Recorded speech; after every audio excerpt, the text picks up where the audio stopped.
Now, Cortavius, it is time for Hard Faction Wars. I don't expect this to be too challenging because it is just day one. So let's get in there. I do plan in this video, let's see if we can get through 2 different factions, 3 stages each, and can we get 3 stars? That would be the objective. So never been in here, got my, you can't see it, but red dot. Got my red dot for hard. All right, that doesn't look that much different than normal, does it? I guess it does. We get a more of a reddish map. I do like the contrast with the yellow stars in general, with the yellow flames behind it, into the runs within the heart itself. Before I do that though, you should be aware there was a crazy new promo code to start an account. Not the usual one, don't fast forward yet. Hey, I have on my account where you can get Narma, but today they launched a new promo. With promo code Desert Queen, you can get Anax on a brand new account, and you can get the legendary that you can get with my download link in the description below. So you can start a brand new account with Anax, who is fantastic. I mean, she's good for endgame. For a brand new progression account, she'd be crazy. You get her and Narma to start a new account along with the best epic in the game, Uugo, Mausoleum Mage, and Anax. Honestly, I haven't seen a better one out there because she brings poison. So your clan boss team with Anax and her, that's crazy good. So to do that, just follow 4 steps. Step 1, log out of Play and Play on the PC and uninstall. Step 2, click the link in the description and register with a brand new email. Step 3, launch raid, complete the tutorial. Step 4, go to your inbox and you'll find Narma sitting there. You'll get your epics as you progress. Enter the Desert Queen code, and you can pick up Anax as well. It's crazy. I mean, that is crazy. All right, let's get into hard mode faction wars. All right, so we are in Banner Lords. We are in stage 1. I have 18 keys. We need to beat the stage, 5 champions with no losses, and reduce 6+ enemies HP by 50% with 1 skill. So do I have to do all 6 at one time? Can I kill them? Or do I have to get them below just 50%? I'm not exactly sure what that means, so let's whack them and see what happens, right? I'm not even sure everybody's geared, so let's just see what they do. All right, we're in. So they all buff each other up. Stultus comes in and hits. Now, if you pause, it will tell you, I beat the stage. Oh, you can't see that, sorry. Let me move me over. It'll tell me I beat the stage, 5 champions, no losses, in progress, and reduce 6+ enemies HP by 1 skill. So I'm 4 out of 6, it said. Now, I don't know if that stacks or if I have to do all 6. There's not even 6 in there, so it must stack. All right, let's pause again. We're still 4 out of 6, so maybe we're gonna have to do that on the next wave. So I'm just gonna let these guys go auto here. All right, we need Stultus to get another AoE hit here, and then we'll check. Come on, Stultus, do the whack. More taunt. Yikes. Doesn't stop Stultus from doing his AoE, though. We got 1 down. We just got to make sure that Ursula can pick him back up. And we're provoked. Nice. This isn't as easy as I expected the first one to be. It's not my best faction for sure, but I might need to build somebody. Then I think, oh man, now they're CCing him again. Oh, we're at 6 out of 6, so I'm just gonna hit auto and bring it back at the end for this stage, unless there's something that interesting that happens. Hey, I just want to show this real quick. Lugan locked out all those enemies with his attack. Lugan's pretty helpful in this faction then, because he can lock those enemies out so they can't use their skills. So Stultus, my damage dealer, and Lugan locking people out. Everybody else bringing heals and adjustments to it. So that worked pretty well. All right, well, that's the first one down. That's stage 1. That's 3 stars. So met the conditions there. Let's go to the next stage and see what we got. So this one says plays 10+ provoke debuffs. I got a stun champ in here. I don't even have a provoke champ. So I guess I have to filter by debuffs, provoke, and see who I come up with. Well, there is nobody there built. Ain't that a shame? So I got Giscard in there at level D. He's naked. So really we're down to Giscard, which has a 75% chance if you booked it, chance of placing a provoke AoE for 1 turn. But he does bring a shield for himself, increased defense, increased attack on all allies. So he's got some other functionality, and he gets his turn meter boosted when he's hit by somebody. And then really the next best choice was Seneschal, who's an epic. He has a counter attack on this champion, and he's got a 100% chance of placing a provoke on all enemies for 1 turn. So that's on a 4-turn cooldown. So he's got a 100% chance on a 4-turn cooldown. And Giscard does the 75% chance on a 3-turn cooldown. So I guess I need a mathematician to tell me which one of those is better. But all right, so we threw Warlord's gear on Giscard. He's still level 50. We're just going to try and see if he can land the provokes. And Ursula will just have to pick him up and see if we can keep him alive. So beat the stage, 5 champs. No losses, and place provokes. He's also Spirit Affinity, so we're hoping not to see magic, and yeah, we see 2 magic people. Oh, don't waste your... Wait, did I even get a turn with him? I don't want him to... He opens with his A3, so we never even use... I want to try that again, because we want him to open with his A2 and use the provoke. Oh, we got 3 provokes. I didn't catch why he didn't land it on the force guy. Not helpful, Giscard, so that's 3. We need 10 more, right? 7 more. So we need 7 more. All right. Somebody kill the Hef-Rat first, please. Thank you. Make sure you kill the Reviver. All right. So I guess we want to make sure Giscard doesn't waste his provoke. All right. That's 2. Why is he only landing 2? Magic. I guess... I'm not sure why he's weak. I'm not catching why he's not landing it on the force guys. Oh, he's only got a 75% chance. That's why. So we're up to 5 out of 10. So I got to make sure we don't kill the last wave before he gets another round of provokes off. And do these guys have... Oh, and they're bringing block debuffs. Even better. Thank you, game. Give champs with block debuffs when we got to land provokes. All right. So Ursula is now going to take a little while to get her revive back, too. They're picking on my level 50, dude. Of course. All right. I got to slow down here. So I'm gonna have to take over manually and make sure that Stultus doesn't kill everybody before our dude gets more of his abilities back, which is kind of a pain that you gotta probably jump in, otherwise you're not gonna 3-star. So I guess I won't waste your time. You can see what I'm doing here. I'm gonna go slow and hope to try and get those provokes up because I still need to land another 4 provokes. So I gotta hope for the RNG to land in my favor. I'll be back. Yeah, I had to give up on that last wave. They have both Alatreyan and Achak in there, with both of which put up block debuffs for 2 turns. So they overlap each other. So you can't land the provoke without having somebody who can strip buffs, which I don't have on the team. So I'm starting over, and I'm gonna see if I can get those block debuffs, or those provokes out more on the first 2 waves. If not, I might have to go back and build that Seneschal who can do the 100% provoke, because I'm landing the provoke with Giscard, but it's 75% chance. So I'll bring you back. Actually, what I did is I came back to wave 1, and what I did is I just restarted 5 times until I got 5 provokes out there. So now they're out there. I'll probably just sit at this stage and cycle back through to Giscard's ability again, since there's no block debuffs in this round. Unless that's... I don't know, that's not him. And then I'll go AoE full auto on the next 2 waves. Well, that was painful. I finally got to 10 out of 10 by landing the provokes on this 3rd wave before they got all their block debuffs up. So... Mission accomplished, 10 out of 10. All right, I only have to do it once. All right, let's go full auto from here, and I'll bring you back when they're dead. All right, finally, 10 minutes on that stage just to land those. As I said, you only got a 3-star once, so it's done. I guess I don't plan on doing that stage again, but it took far more work. I would have rather have had Seneschal. I guess Giscard's pretty helpful for his abilities in there, but that 75% provoke was definitely painful. All right, 10 plus stun debuffs. So we're back to Stultus can actually do some stuns, and maybe I see if my other Stultus has enough accuracy on him. All right, I don't know how much accuracy I need, so this second Stultus has 245 accuracy, so that we'll have to see if that's enough. We do have another champ which does a cleanse and a block debuff, so if you can't stun her before she lands that, you're in trouble. And then does Duodon also do that? No. So really Elva's the one you got to worry about. And you've got some, annoying champs in here that put speed in there too. So, all right, let's see if our boy Stultus, oh, auto could be a problem. So are they too fast already? So they've already got, no, they didn't get the Elva to go yet. And Elva,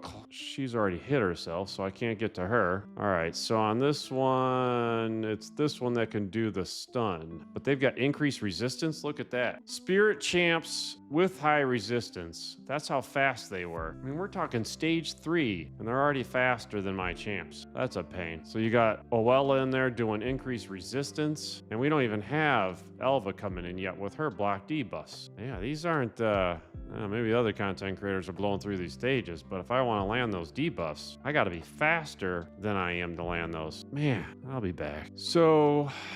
Adeline was faster than them at 310 speed, but I don't have a good measurement because then Ursula also went before them at 232 speed, so they're not faster than 232. But then my Stultus with the stun, he's built for dragons. He doesn't need speed, so he's only at 191. So I need him to be faster. And he is not in speed boots. So I could switch him to speed boots to speed up my Stultus. And I'd have to check the second one as well. So 232 speed is fast enough for that stage. All right, I sped Stultus up to 236, put some speed boots on him, and he can now land nothing. 1 stun. Wow. 2 weak hits on the Spirit Affinities, so I guess I'm gonna do the comeback and replay until he lands something and see. I'll keep you here just for this one attempt, just to see.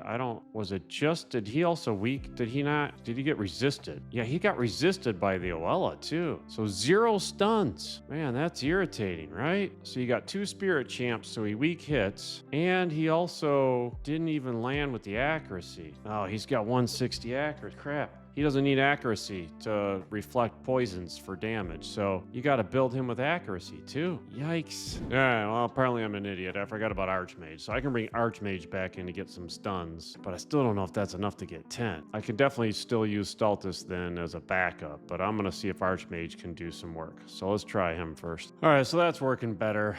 I mean, Archmage still only landed a couple stuns. Stultus landed 1 stun, so I'm up to 3 stuns from that first wave, but then Lugan can lock everybody out. So I think I'm just going to manual this and try and cycle back around to their stuns before I go to the next wave. So as I said, painful, but you know, it's nice to run just full auto. But I guess for this, you only have to 3-star once. I'll go through the grind once and then you're done and move on to the next stage. Well, I figured I'd show you this. I was screwing around with the first wave saying, well, I'll try and cycle back around to that stun again. Well, then they buff themselves, they heal, they resist. Man, I'd probably better off just killing them and trying to get the abilities back for the second wave, because there's a whole lot of healing in this team and protection. So now I'm sitting here mired away. I'm 4 minutes in just trying to kill the first wave. I don't have enough damage with just Stultus, who's built pretty well. Crazy. All right, using Stultus and Archmage there, I was able to get to the 10 out of 10 debuffs. I was doing manual and just made sure I got my skills on at the right time. So, you know, first wave was a lot easier when I didn't screw around, got the stuns out, and then just wiped them out. So I'm going to hit auto from here and make sure I'll keep an eye on it, because if anybody dies in that last wave, I need to save Ursula's revive. So I'll bring you back. All right, took care of business there. So that is the first 3 stages. I mean, that took some work. It took some time. I will say my champs in this faction just aren't great. They're just not well built. So if I just look ahead, there's no way I'm getting through stage 21 or even 10. I need more speed. I need more accuracy for these champs. I got to look ahead at what those restrictions are going to be, because like having champs that can do stuns and provokes with enough accuracy and enough speed is important. So all right, that is Banner Lords. Let me go see what I got in Shadowkin. Better champs here, I think, right? Oh yeah, we got better choices here for sure. But let's see, we got place 10 stun debuff. So are they the same? I wonder if we're going to end up with the same. I guess that wasn't the first one. So all right, well, let me see who I got for stuns. Well, some really good stun champs in here. We do have Mikage, we have Riho. I think Riho is just single target. We do have Burangiri, who's actually pretty good about that. I don't think he has any gear though, does he? He has 152 accuracy, so that ain't gonna land anyway. He does have speed, so he's in there to tank, but he's gonna need accuracy if I'm gonna use Burangiri. And then Yoshi's also really good. He's not geared at all for sure, but you got a number of champs in here who can actually do stuns. So I'm just gonna see if I can do it with Mikage, because she's already built, and see how that goes. I'll bring it back. So Ninja is built to nuke here, so I just got to make sure I don't kill everybody before. Oh, and I just hold on. She's not gonna. That's not what we need. I think we need her to flip over, right? Let me try that without being on auto. All right, let's see how Mikage's AoE stun works. And she only stuns 3 of the 5 because of the weak hits. I'm just going to do what I did before. I'm just going to restart until I get 5, and then I'll be halfway there. I'll bring you back. All right, 3 attempts. They're all stunned, so I will let them burn away, and I think I will get enough turns back with Mikage. I'll just leave her in this form, and I'll bring you back. Something interesting happens. Well, came to the second wave, and Mikage went with her AoE stun and hit them all in the first attempt. Yes. So that's 10 out of 10. Yeah, whole lot easier to do this with these champs, right? So now I'll just hit auto and let Ninja Mikage, and you got Michinaki Michinaki, Riho, Kimi. I mean, this is so much better faction than that last one. Yeah, this is going to take seconds. So I'll bring it back at the victory screen. We'll say that third wave here actually can do some damage, and they had some champs that protected and buffed. So that third wave wasn't a gimme. I mean, I've got some strong champs, but if I didn't have strong champs, I wouldn't have discounted that third wave for some of the work that those guys did. So, all right, finish them off for me. All right, so that is stage 1, 3 stars. Let's see what's next. Probably some provokes, right? 10 plus provokes. All right, let me see what I have who provokes. So we do have not as good options for provoke as I did for stun. So Taragi does do an AoE provoke on a 3-turn cooldown. It's only 50%, but it does increase if you can get debuffs, which I can get some debuffs out there, but you're still, yeah, you're not 100%. Burangiri's an A1, Odachi's an A1. The only other one that I have is Marauder, who does a 75% chance on a 3-turn cooldown if I finish booking him. So he's got a 75% AoE, and he does do a shield, reflect damage, and he's got a stun on his A1 for a small chance. So Marauder is actually pretty decent for it. And then Taragi seems to be my next best choice. So everybody else is single targets. So I do have Taragi was being built for Cursed City. So I'm going to switch my Warlord gear over to him and drop some more silver. And I'll try Taragi with the provoke. I'll be back. All right, through Warlord's gear on Taragi. So we have a 296 speed Taragi with 500 accuracy. So, and he's tanky. So he is well built. Probably has no masteries or anything, but that should do the job. And we do have debuffs from Mikage, Kimi, Michinaki. So we want him actually not to use his stun until everybody else gets the debuffs out. So he's got a better chance to land. So I don't know who's... Michinaki's actually slow on this team though. So he's actually not going to go. So actually, I probably need to flip her over and then get her. She'll put a weaken out or a stun out. Actually, I wouldn't mind stunning them just in case everybody's too slow. So now I'm back to Taragi already. So I'm actually going to hold his ability and try and get him to get other debuffs out. So that's another one from her. She'll throw some, oops, crap. I wanted her to do her decreased speed. But he can do decreased defense, decreased attack. So that's more debuffs out. So now when Taragi cycles around to his provoke, we should be able to land more. Are you kidding me? Did he only land 2 of those? 2 of those after all that. Well, I'm going to do the restart and come back thing. Wow, that sucked. Yeah, I swear they did this on purpose. 4 force champs for my magic provoker. That's not gonna go well. I could see what the next 2 waves look like. Man, I'll probably do one more attempt with him, and then I'm just gonna go to the second wave and pray they didn't load that with force champs. Maybe Marauder would have been a better choice. I think he's Spirit Affinity. I'd have to check. Well, we got 3 provokes out of him. We'll live with that and then see what we can do on the next wave. Oh joy! The next wave is 3 force champs as well. All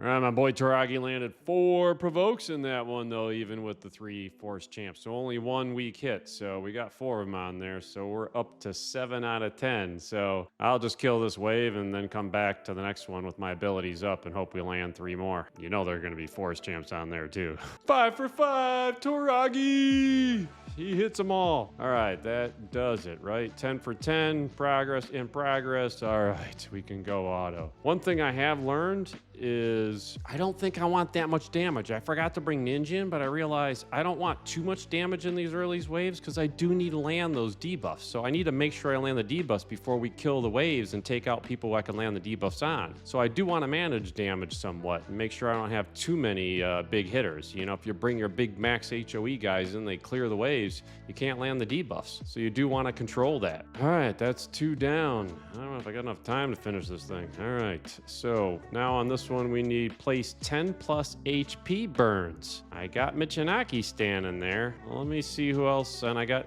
Ninja I can bring back. So maybe we're okay with just those 2. I'll be right back. So I do have double Michinaki. Only one of them's geared at any point in time, so I'd have to throw gear on the other one, but I could do that. And I do have Yoshi, and I do have Ninja. And then Chane says she does HP burn. So she places an HP burn for 1 person on 1 enemy. So not a great HP burn option there. So you do have some HP burners in there. I'm just going to go with Ninja and Michinaki and see if I land enough, because Michinaki attacks anytime he uses his A1. The thing I'll be careful with this one, as I said, I don't want to kill too many enemies too fast. So let's go manual, because then what we can do is actually flip her over. Although she would bring Ninja in with his A1, but just so we can stun these guys. Now she brings her HP burn on there. So that's one. Now we'll use his. He hits the same enemies, unfortunately. So we're up to 3, which is decent. Now Michinaki, he weak hits because I chose the force entity. That was my bad. Sorry, Michinaki. So that's why I said, see, we're killing people too fast then, because I actually want them to spend some time hitting those burns. So don't hit the force, dude. All right, that's another one, right? So that's 4. We'll continue. All right, I guess I already, I don't have HP burns on them. That's only 5. That's 6 now. So, all right, you can see this is going well. I will bring you back. I'll just keep pecking away at those guys. All right, everybody did their best not to use their abilities when they need to, but that one was done. So that is 3 3-star stages on Shadowkin and 3 3-star stages on Banner Lord. It definitely takes some time, but as I said, you only got to do it once. So, and we got some piddly rewards, it looks like. But hey, it's the first 6 stages, so can't complain. They're coming. Well, hey, that's the first day. As I said, I will put more up on the channel and show you these as we go through. And then I'll also show you, I'll go through some of those stages on the, what the restrictions are in other stages and think about champs I need to build. Hey, if you made it this far, really appreciate you checking out and hope this was helpful. Thanks.